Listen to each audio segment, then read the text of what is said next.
Wow. Just wow.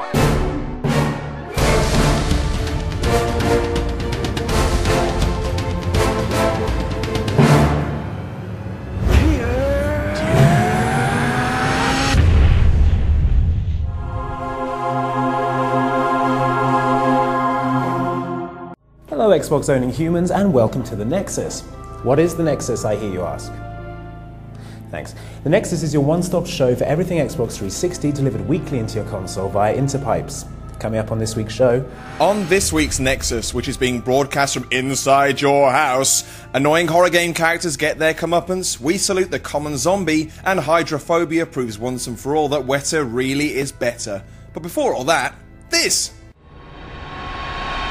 Hello and welcome to the news segment where I'll let you know what's been going on in the world of Xbox this week. Forever and ever.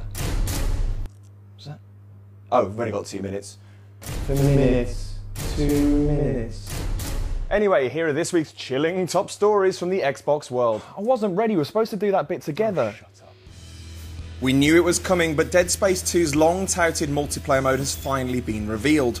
The sequel to EA's 2008 Fright Fest is set to append the classic tagline, "In space no one can hear you scream with unless you've got a headset," offering 4 versus 4 encounters between the Sprawl security team and X-Factor audience member lookalikes the Necromorphs. Clearly inspired by Left 4 Dead, cooperation is key on both sides. For the security guys, it's vital to completing various unique objectives, and for the Necromorphs, it makes it easier to feast on the flesh of the living. Nom, nom, nom.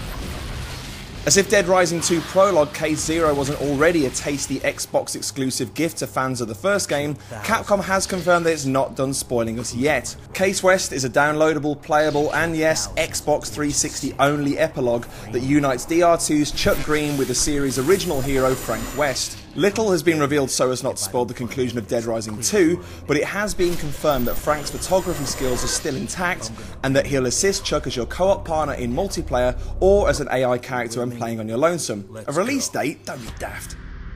The much anticipated Kinect sensor promises to serve up a triumvirate of terror in the near future. First up, Parappa the Rapper creators Nana on Shah are trying something a little different with Haunt, which, based on the teaser, appears to be a first-person torchlit jaunt through a haunted house. The jump-cut-ridden trailer for Sega's Rise of Nightmares promises something a little more hardcore, with copious amounts of zombies, gore, screaming, and fluffy kittens. Sorry, that should have read dismemberment. What a typo. Finally, and perhaps most bowel-looseningly frightening of all, Scary Spice herself is going to help you fight the flab and get fit with Mel B. Truly, that immobile forehead is the stuff of nightmares. She's still got it. More news next week, everyone. Tell me to shut up.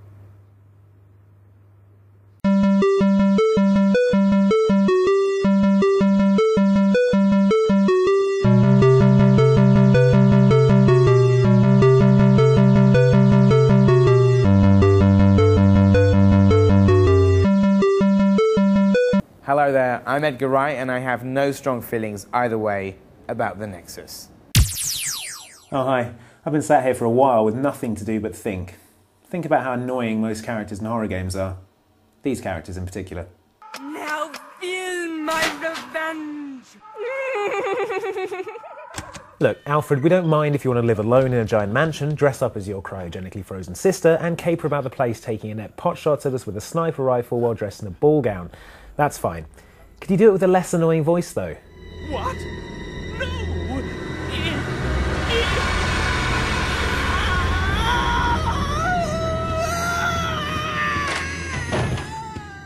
Wait a second. What just happened? Actually, now that I watch this again, Steve is worse. Much worse. Can we change it to Steve? Murder, mystery and mayhem. The game is about to begin. 7th Guest and 11th Hour were 90s FMV-based puzzle games that added a horror element to the template established by games like Return to Zork and Myst. They also added the character of Stauf, the world's most annoying man, who had apparently sold his soul to Satan in order that he might laugh at you when you took too long to solve a sliding block puzzle. If you only had a brain. You bloody do it then, Stauf! Okay, this garden is surrounded by Taken and we're down to our last few flares. There's a gas station about half a mile away and... What's that, Barry? Yes, yeah, we know you've got allergies. The important thing... Yes, there's a lot of dust and pollen around, but we need to... No, I don't have any snacks on me, Barry, why have you just gone through that gate and locked it behind you? What do you mean you lost the key? You just locked it. You know what? Never mind. I'll just join the Taken. See you later. You want me to do my imitation of Barry Wheeler? No? Thought so. So nice you could join us, Mr. Scott Kennedy. Having a Napoleon complex doesn't mean you have to literally dress up as Napoleon, something that apparently passed Resident Evil 4's Ramon Salazar by. That's an awesome name as well, far too good to waste on this idiot, which is why there was also a character in the TV series 24 called Ramon Salazar, who was a totally badass villain and didn't spend the whole time giggling and getting knifed in the hand.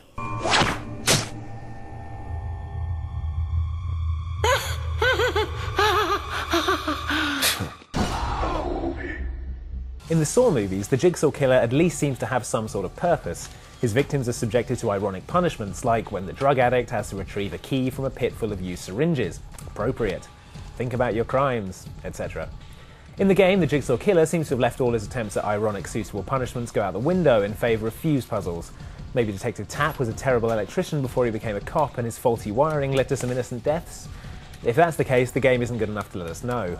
Also, that puppet on the bike is just rubbish. Look at it. It looks like a mime version of Richard O'Brien in the Rocky Horror Picture Show. Is anyone out there? Ah, there it is. Hey, boy. I used to dress like a hardcore punk rocker when I was in high school. Ah, this is gonna get bad.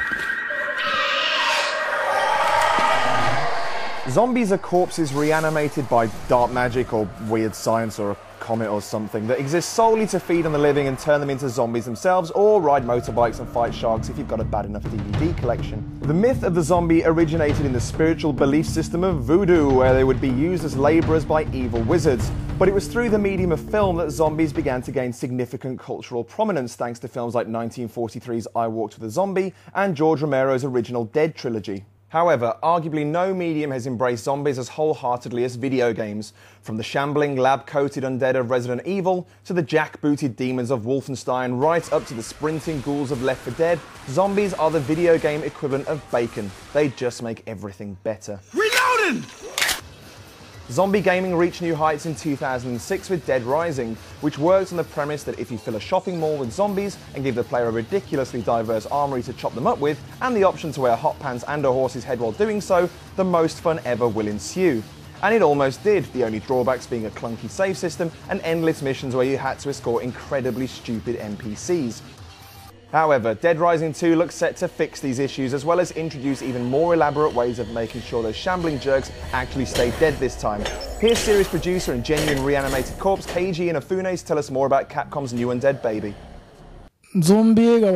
Obviously, I do love George Romero's zombies, therefore my zombies never run. So that's the definition of the zombies. You know, for me, zombies symbolizes the foolishness of the human beings. Therefore, one or two, you know, you can just beat them very easily. However, if there are, you know, hundreds and thousands of zombies coming about, you know, you tend to get under the pressure. You know, that's the sort of zombies that I would like to stick with. And then, you know, my zombies are sort of homage to George Romero. And then, you know, they shouldn't be intelligent either. Having said that, on the video game, I do like Left 4 Dead. They run, but as a shooting game, you know, I enjoy it very much.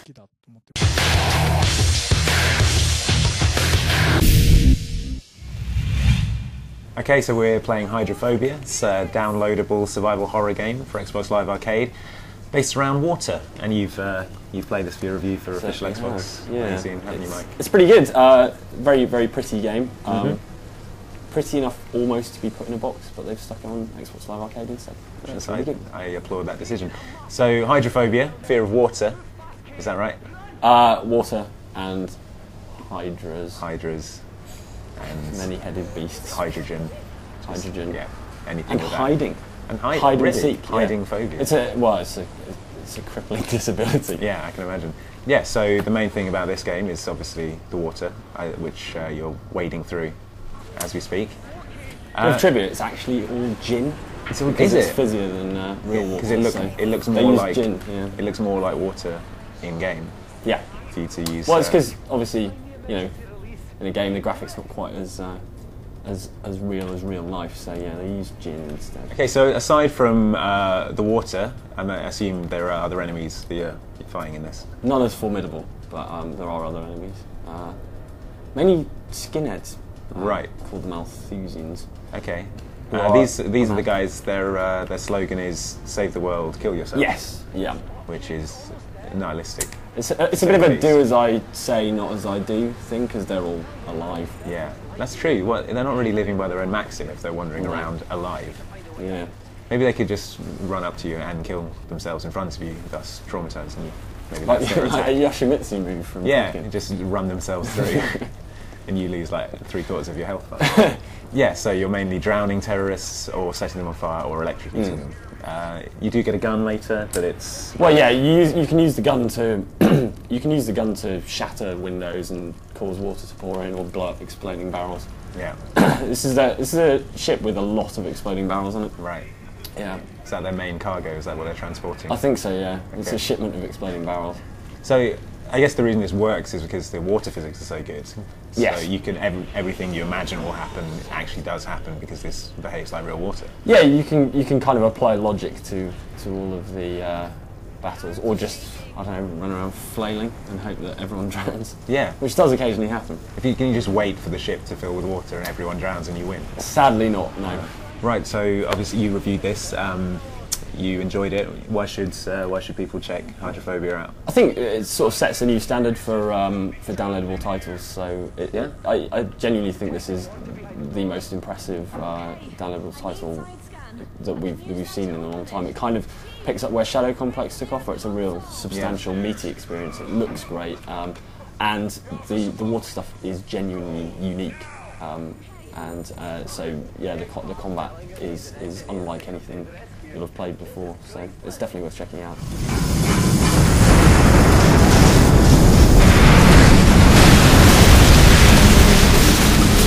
Well, that's it for this week's show, but we'll be back next week with more NExUSing, where the topic will be the future. So if you've got an idea for a top 5 list, a game series you want us to cover, or just want to get in touch at all, this haunted printer will let you know how.